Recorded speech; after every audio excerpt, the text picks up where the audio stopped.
Су ресурстары маркетинг жауапкершілігі шектеулі серіктестігінің басшылығы сумен қамту, кәріз желілеріндегі апатты қалпына келтіру немесе жөндеу жұмыстарынан соң асфальтты жол қабатын ретке келтіру барысына баса назар аударады.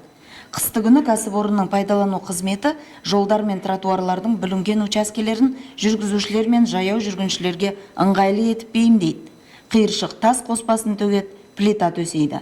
Жол жабынын толық қалпына келтіру көктемде басталады. Сарапшылардың нақтылауынша, күзде және қыста ыстық асфальт төсеу қисынсыз, оның пайдасы аз. Мәселенің барлығы сол үстіңгі қабатты төсеу технологиясының бұзылуынан. Төмен температуралық режим, жоғары ылғалдылық, асфальттың тегістелуі былай тұрсын, оның жарылуына, жолдың тез бұзылуына әкеп соғады. Кәсіпорынның орталық диспетчерлік қызметінде сумен жабдықтау және су бұру желілеріндегі барлық авариялық жағдайлар тіркеліп, есебі жүргізіледі. Күзгі қысқы кезеңде жол жабыны зақымдалған орындар қалпына келтірілу жұмыстарының арнайы кестесіне енгізіледі.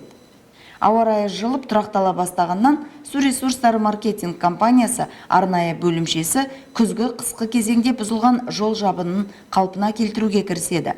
Жұмысты ыстық асфальтты тасымалдауға қауқарлы және асфальт төсегіші тығыздайтын жабдықтары бар Бастион мобильді кешені істейді. Бригадасында 4 адам бар. Жұмыстар аяқталғасын құрылыс қоқыстары да толығымен шығарылады. Жол жабынын қалпына келтіру жұмыстары су ресурстары маркетинг кәсіпорынның қызмет көрсететін барлық аумағында жүргізіледі. Жаз маусымында асфальт жабыны 5 күн ішінде толық қалпына келтірілуі керек. Жол төсеу бойынша, жабынды қалпына келтіру бойынша сұрақтарыңыз туындаса 8708 110 2121 телефоны арқылы хабарласыңыздар, немесе WhatsApp-ына жазыңыздар. Су ресурстары маркетинг жауапкершілігі шектеулі серіктестігінің орталық диспетчерлік қызметіне хабарласуыңызға да болады.